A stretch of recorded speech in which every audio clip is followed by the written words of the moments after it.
இன்னைக்கு இந்த டிராமாவோட அடுத்த எபிசோடு தான் பார்க்க போறோம். அதுக்கு முன்னாடி இந்த வீடியோக்கு ஒரு லைக் போடுங்க, அதே நேரத்துல கமெண்ட் பண்ணுங்க, அப்புறம் ஹைப்புங்கிற ஒரு பட்டன் இருக்கும் அதையும் பிரஸ் பண்ணுங்க. அப்பதான் நம்ம வீடியோ நிறைய பேருக்கு ரெக்கமெண்ட் ஆகும். So welcome back to series Tamil. Cut பண்ணா நம்ம நிங்கனை காட்ட அவனுக்கு வந்து நம்ம பூலின் கன்சீவா இருக்கிற விஷயம் தெரிய வருது. அதாவது நம்ம சேஷா இருக்கால, அவ வந்து நம்ம பூலினுக்காக ஒரு மருந்தை ரெடி பண்ணி கொடுத்துருப்பாள. அந்த மருந்தெல்லாம் பிரெக்னண்டா இருக்கிற பொண்ணுங்க மட்டும் தான் சாப்பிடுற மருந்துன்னு நம்ம நிங்கனுக்கு தெரிய வருது. அப்படின்னா தலைநகரத்துல இருக்கிற பூலின் உண்மையான பூலின் இல்ல, உண்மையான பூலின் இப்ப எங்கேயோ தப்பிச்சு போயிட்டு இருக்கா. உடனே அவன் என்ன பண்றான், அவனோட ஆளுங்களை கூப்பிட்டு பூலினை புடிச்சு கூப்பிட்டு வர சொல்றான். கட் பண்ணா நம்ம பூலினை காட்ட அவள் லேடி கேட்டப்பல தலைநகரத்தை விட்டு கிளம்பிட்டு இருக்கா. ஆக்சுவலா ஒரு பொண்ணோட அழகே அவங்களோட உண்மையான தோற்றம் தான். நம்ம பூலின் அந்த கெட்டப்ல அழகா தான் இருந்தாங்க, ஆனா இந்த கெட்டப்ல இன்னும் அழகா இருக்காங்க. அப்ப நம்ம பூலினுக்குள்ள நம்ம நிங்கன் அனுப்பின ஆளுங்க வர நம்ம பூலின் அவங்க கூட சம மாசா சண்டை போடுறா. அதே நேரத்துல நம்ம கமிஷனர் வந்து பூலினை தேடிக்கிட்டு அந்த இடத்துக்கு வந்துடுறான். இப்ப நம்ம கமிஷனர் வந்து அவளோட காயத்துக்கு மருந்து போடு விட, பூலின் நானும் உன் கூடவே வந்துடுறேன், நம்ம ரெண்டு பேரும் சந்தோஷமா வாழலாம். இல்ல என்னால முடியாது, உனக்கே தெரியும்ல என்னை பத்தி, நான் ஒரு பிளே பாய், ஒன்னா இருக்கலாம், எனக்கு எந்த தகுதியும் இல்ல, அதோட நான் எப்பவுமே போர்க்காலத்துல மட்டும்தான் இருப்பேன். பரவாயில்ல, நீ போர்க்காலத்துக்கு சண்டைக்கு போ, நான் வீட்டுல இருந்து வீட்டை பாத்துக்கிறேன், இல்லனா நானும் உன் கூடவே அந்த மிலிட்டரி கேம்புக்கு வந்துடுறேன், நீ எப்பவும் போல நீ யாரு அப்படிங்கிற மாதிரி நம்ம கமிஷனர் சொல்ல நம்ம பூலினுக்கு அழுகியே வந்துடுது. உடனே அவ நம்ம கமிஷனர் ஏத்துக்கிறா. அப்ப நம்ம கமிஷனர் அவளை கட்டி பிடிக்க, ஏய் அவசரப்படாத, உன்னோட குழந்தை என்னோட வயிற்றுக்குள்ள இருக்கு, கொஞ்சம் விலகிரு. கட் பண்ண நம்ம தலைவன் வந்து நம்ம பூலினும் கமிஷனரும் ஒன்று சேர்ந்துட்டாங்க. அவங்க இப்ப சேஃபா இருக்கிற மாதிரி நம்ம தலைவி கிட்ட சொல்ல, கட் பண்ணா நம்ம குழந்தையா இருக்கால, அவளோட பிளான் தான் ஃபெயிலியர் ஆயிடுச்சு. இப்ப அவ யாரோ ஒரு மர்ம மனிதனை போய் பாக்குறா. உடனே அந்த மர்ம மனிதன் என்ன பண்றான், நம்ம நிங்கன் இருக்கால அவனை போட்டு தள்ள சொல்றான். அப்படின்னு சொல்லிட்டு அவங்கிட்ட ஒரு விஷத்தை கொடுக்குறான். கட் பண்ணா நம்ம நிங்கன் இருக்கால, அவன் தோத்து போன விரக்தியில பயங்கரமா குடிச்சுக்கிட்டு இருக்கான். அப்ப அவன் வேற ஒரு பொண்ணு கூட க்ளோஸா இருக்க.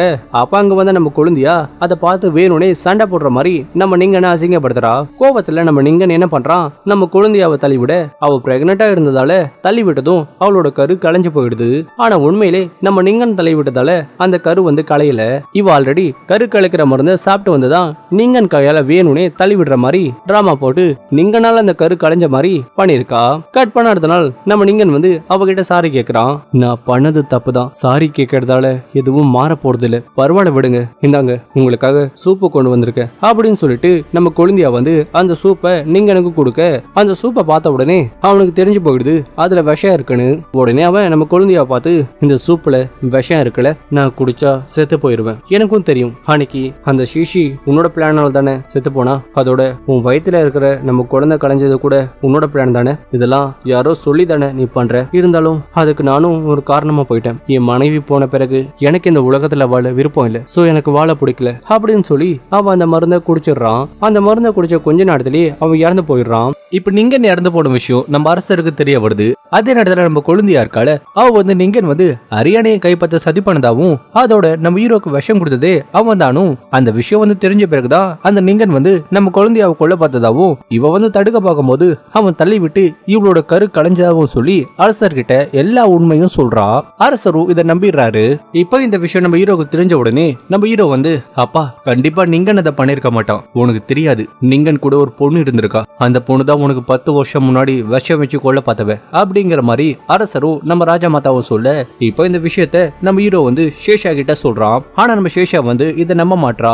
கண்டிப்பா இதை நிங்கன் பண்ணிருக்க மாட்டான், வேற யாரோ தான் இதை பண்ணிருக்காங்க, ஆனா அவங்க நிங்கன் மேல பழி போட்டிருக்காங்க, கண்டிப்பா உன்னை கொல்ல பார்த்த அந்த கில்லர் அரண்மனை சேர்ந்தவன தான் இருப்பான் அப்படிங்கிற மாதிரி நம்ம சேஷா சொல்ல, கட் பண்ண நம்ம குழந்தையா இருக்கால, அவ நம்ம ஜின்னோட வீட்டுக்கு வந்திருக்கா. நீ எதுக்காக இங்க வந்த மாமா, இப்ப எனக்கு யாருமே இல்ல, அதான் திரும்ப நான் இங்கேயே வந்துட்டேன், இங்க பாரு, நீ என்னோட சகோதரனோட மனைவி, அதாவது எனக்கு நீ அண்ணி மூரா வேணும், இப்ப நீ இங்க வந்து தங்குறது நல்லதில்ல, இங்க இருந்து போயிரு மாமா, எனக்கும் அவருக்கும் இப்ப சம்பந்தமே இல்ல, அதோட இப்ப நான் யாருமே இல்லாத அனாதை ஆயிட்டேன், எனக்கு இப்ப உங்களை விட்டா வேற யாரு இருக்கா, அதெல்லாம் எனக்கு தேவையில்லை, நீ இங்க இருக்க கூடாது, இங்க இருந்து கிளம்பிரு அப்படின்னு சொல்லிட்டு நம்ம ஜின்னு வந்து அங்க இருந்து கிளம்பிடுறான். கட் பண்ண நம்ம தலைவியை கட்ட நம்ம தலைவி அரசரை போய் பாக்குறா.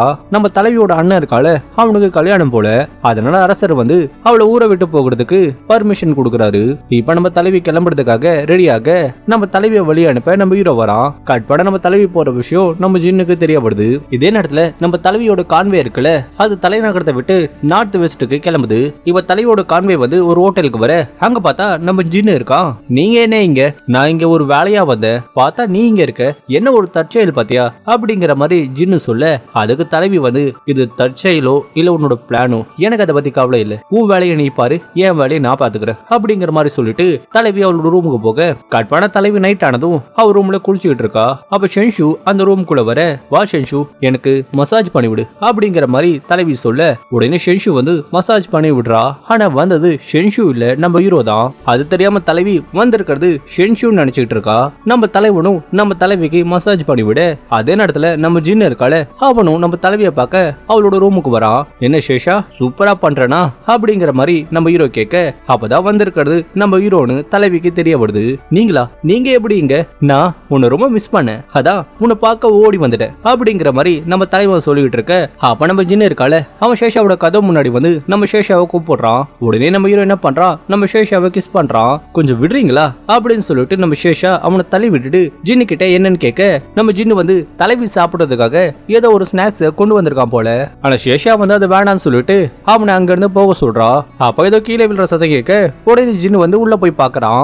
உள்ள போய் பார்த்தா நம்ம ஹீரோவும் நம்ம ஹீரோனியும் ஒன்னா இருக்காங்க.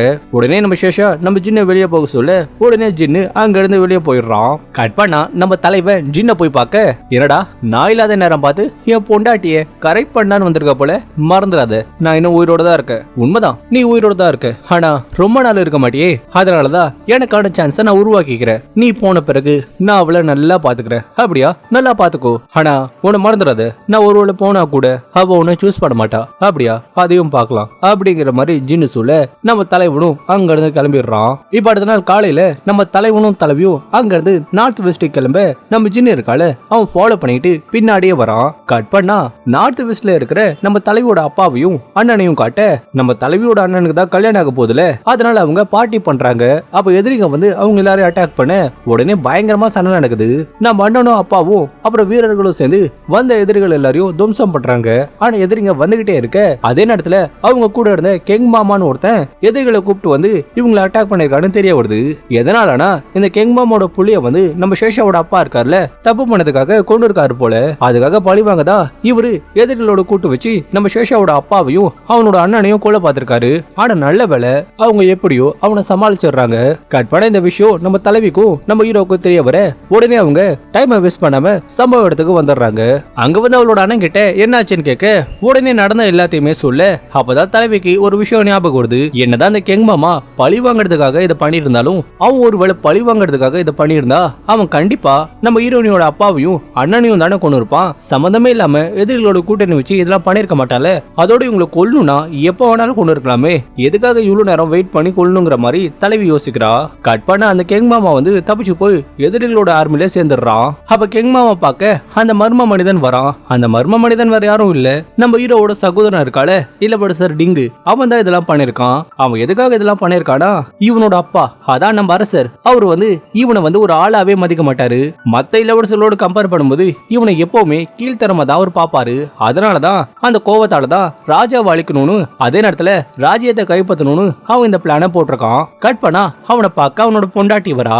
ஆக்சுவலா லிகானியா தான் இதெல்லாம் பண்ணிருக்கிறதா இதுக்கு முன்னாடி நமக்கு தெரிய வரும்ல, ஆனா உண்மையிலே லிகானியா வந்து எதுவும் பண்ணிருக்க மாட்டா, அவ ரொம்ப நல்ல பொண்ணுதான். இதெல்லாம் பண்ணதே இந்த டிங்கு தான். ஆனா பழிய வந்து லிகானியா மேல போட்டிருக்கான். இப்ப லிகானியா வந்து அவனை நிறுத்த சொல்றா.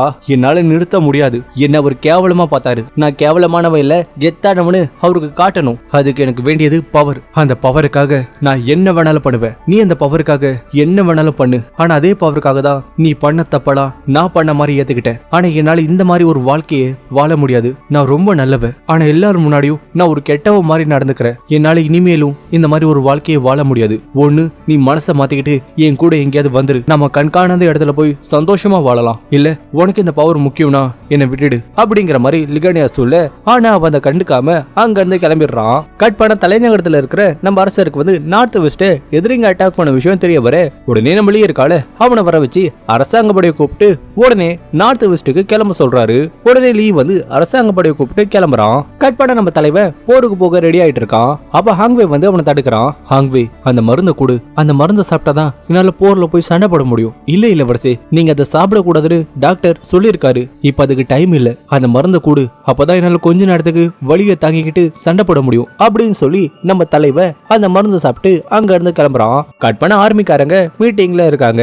எதிரிங்க நம்ம கோட்டையை உடைச்சிட்டு உள்ள வந்துட்டாங்க. தளபதி, நீங்க தான் இப்ப இந்த படைய வழி நடத்தணும். என்ன பேசுறீங்க? அவர் இன்னும் குணமாகல, நீங்க எங்கேயே இருங்க, நாங்க கிளம்புறோம் அப்படின்னு சொல்லிட்டு இருக்கும்போது நம்ம ஹீரோ உள்ள வந்து நான் போறேன்னு சொல்றான். இளவரசி, நீங்க போக போறீங்களா? நீங்க போக வேணாம், நான் ஒன்னும் இளவரசர் இல்ல, உங்க குடும்பத்தோட மருமக. இப்ப நீங்க சண்டைக்கு போக வேணாம், நான் போய் அந்த படைய வழி நடத்துறேன் அப்படிங்கிற மாதிரி ஹீரோ சொல்ல, இல்ல மாப்பிள, உங்களுக்கு ஏதாவது ஆச்சுன்னா நான் அரசர்கிட்ட என்ன சொல்றது? நான் சொல்றதை கேளுங்க. உங்களுக்கு உடம்பு சரியில்லை, உங்க அப்பாவுக்கும் உடம்பு சரியில்லை, உங்களால போய் அவங்களை எதுவும் பண்ண முடியாது. ஆனா நான் இப்ப நல்லா தான் இருக்கேன், நான் போய் அவங்களை தடுக்கிறேன். அந்த சீலை என்கிட்ட கொடுங்க அப்படின்னு சொல்லிட்டு ராணுவத்தோட சீலை வாங்கிட்டு நம்ம தலைவன் போர்க்களத்துக்கு கிளம்புறான். அதே நேரத்துல நம்ம சேஷாவுக்கு இந்த விஷயம் தெரிய வருது. உடனே தலைவி அவளோட டீமை கூப்பிட்டு போர்க்களத்துக்கு கிளம்புறா. இங்க பார்த்தா போர்க்களத்துல பயங்கரமா சண்டை.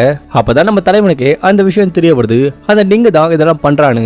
உடனே ரெண்டு பேரும் வெடித்தனமா சண்டை போட, அப்ப அதே நேரத்துல அந்த டெங்கு மாமா இருக்காருல்ல, அவரு நிறைய பேரை கூப்பிட்டு வந்து நம்ம தலைவனை சுத்தி வளைக்க, அப்ப நம்ம ஜின்னு அங்க வந்து நம்ம ஹீரோவை காப்பாத்தி அந்த டெங்கு மாமாவை கொன்னுடுறான். அப்ப அதே நேரத்துல நம்ம தலைவி வந்து அந்த டிங்கோட கதையை முடிக்க போக, உடனே அந்த டிங்கு எங்க மாட்டிக்க போறோன்னு அங்க இருந்து எஸ்கேப் ஆயிடுறான். சண்டை முடிஞ்சதும் நம்ம சேஷா ஓடி வந்து நம்ம தலைவனை பார்த்து, இனிமே இப்படி உசுர பணைய வச்சு தனியா போன உன்னை கொன்னுருவேன் பாத்துக்கோ அப்படிங்கிற மாதிரி கோவமாத்திட்ட நம்ம தலைவன் சிரிச்சுக்கிட்டே அவளை கிஸ் பண்றான். அதெல்லாம் பார்த்து நம்ம ஜின்னு கொஞ்சம் கடுப்பாக்குறான். கட் பண்ண அந்த டிங்க காட்ட, அப்ப அவனை பார்க்க அவனோட ஒய்ஃப் வரா.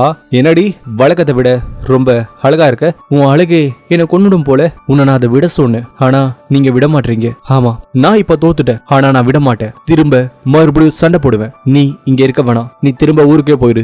ஏன்னா நீ வந்த விஷயம் யாருக்கும் தெரியாது, நீ தப்பிச்சிரு அப்படிங்கிற மாதிரி அவன் சொல்ல, ஆனா அவ உடனே தற்கொலை பண்ணிக்கிறா. அவன் பயங்கரமா அழுகுறான். கட் பண்ணா இங்க நம்ம தலைவியோட அப்பா இருக்காருல்ல, அவரு ஒரு வழியா குணமாயிடுறாரு. அப்ப நம்ம தலைவன் அவனோட மாமனாருக்கு சமைச்சு கொடுக்க, இளவரசி நீங்க போய் எனக்கு இதெல்லாம் பண்ணலாமா அப்படிங்கிற மாதிரி மாமனார் கேட்க, மாமா நான் முன்னாடியே சொல்லியிருக்கேன்ல, நான் இங்க இளவரசா இல்ல, உங்க மருமக அப்படின்னு சொல்லி தன்னோட மாமாவுக்கு சமைச்சு கொடுக்குறான். இப்ப மாமனார் தூங்கின பிறகு நம்ம தலைவிய ஹீரோ தனியா கூப்பிட்டு போய் அவகிட்ட ஒரு ஸ்க்ரால கொடுக்குறான். என்ன இது அப்படிங்கிற மாதிரி அவ கேட்க, இதுலதான் என்னோட சீக்ரெட் இருக்கு. நம்ம நாட்டுல எனக்கு யாரெல்லாம் விசுவாசமா இருக்காங்களோ அவங்களோட பேர் இதுல இருக்கு. நாம புருஷன் பொண்டாட்டி ஆகிட்டோம், இனிமே எனக்கு சொந்தமான எல்லாமே உனக்கு தான் அப்படின்னு சொல்லி அந்த ஸ்க்ரால நம்ம சேஷா கிட்ட கொடுக்குறான். உடனே நம்ம சேஷா தலைவனை கிட்ட கூப்பிட, உடனே தலைவன் என்னன்னு சொல்லிட்டு கிட்ட வர, அப்ப நம்ம தலைவி நம்ம ஹீரோவை கிஸ் பண்ணிடுறா.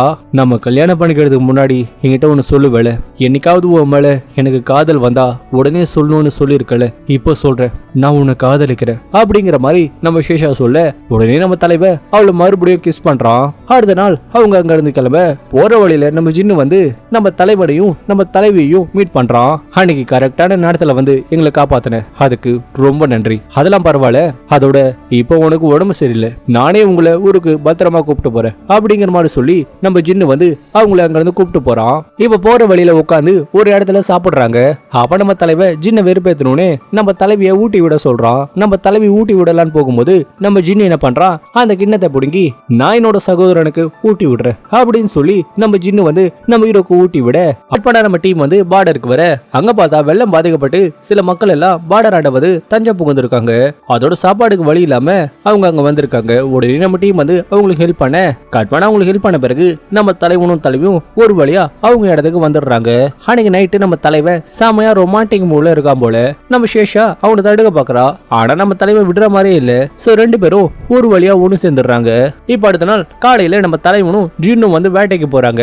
ரெண்டு பேரும் போட்டி போட்டு வேட்டையாட, சடனா யாரோ ஒருத்தங்க நம்ம ஜின்னையும் நம்ம ஹீரோவையும் அட்டாக் பண்ண, இப்ப நம்ம ஜின்னும் நம்ம ஹீரோவும் காணாம போன விஷயம் நம்ம தலைவிக்கு தெரிய வர, உடனே நம்ம தலைவனை தேடிக்கிட்டு நம்ம தலைவி அங்க இருந்து கிளம்புறா. கட் பண்ண ரெண்டு பேரும் ஏதோ ஒரு குகையில இருக்காங்க. அங்க ரெண்டு பேரையும் சங்கிலியால கட்டி போட்டு வச்சிருக்காங்க. யாரடா நீங்க, எதுக்கடா எங்களை கடத்தி வச்சிருக்கீங்க, அதெல்லாம் உனக்கு தேவையில்லை, ஒழுங்கா இந்த சாப்பாடை சாப்பிடுங்க அப்படின்னு சொல்லிட்டு அவ அங்க இருந்து கிளம்பிடுறான். நம்மள கடத்தினவன் யாருன்னு நமக்கு தெரியாது, ஆனா அவன் நம்மள கொல்ல நினைக்கல, அதோட நமக்கு சாப்பாடு வேற கொடுத்திருக்கான், பேசாம அதை சாப்பிடலாம் அப்படிங்கிற மாதிரி நம்ம ஹீரோ சொல்ல, அப்புறம் ஜின்னே எனக்கு தெரியும் நீயும் சேஷாவை லவ் பண்றேன்னு, ஆனா உனக்கு ஒண்ணு சொல்லிக்கிறேன், நானும் சேஷாவை லவ் பண்றேன், ஆனா அதே நேரத்துல சேஷாவும் என்ன லவ் பண்றான், ஆனா நான் சேஷாவை என்னோட கட்டுக்குள்ள வச்சுக்கணும்னு நான் விரும்பல. அவளுக்கு ஃப்ரீடம் கொடுக்கணும்னு நான் நினைக்கிறேன். சோ அவ யார் கூட இருக்கணும்னு அவ தான் முடிவெடுக்கணும். ஒருவேளை எதிர்காலத்துல நான் செத்து போயிட்டா அப்ப நீ சேஷாவை ஃபோர்ஸ் பண்ணக்கூடாது. உன்னோட காதல அவளுக்கு புரியவை. அவ உன் கூட வாழ ஒத்துக்கிட்டா சந்தோஷமா வாழுங்க. ஒருவேளை அவ உனக்கு ஏத்துக்கலாடா, அவளை ஃப்ரீயா விட்டுரு, அவளை ஃபோர்ஸ் பண்ணாது அப்படிங்கிற மாதிரி நம்ம ஹீரோ சொல்ல ஜின்னு வந்து எதுவும் சொல்லாம அமைதியா இருக்கான். அவன் அமைதியா இருக்கிறதோட இந்த எபிசோடு முடியுது. இந்த வீடியோ பிடிச்சிருந்தா லைக் பண்ணுங்க, ஷேர் பண்ணுங்க, மறக்காம நம்ம சேனலை சப்ஸ்கிரைப் பண்ணுங்க. அடுத்த வீடியோல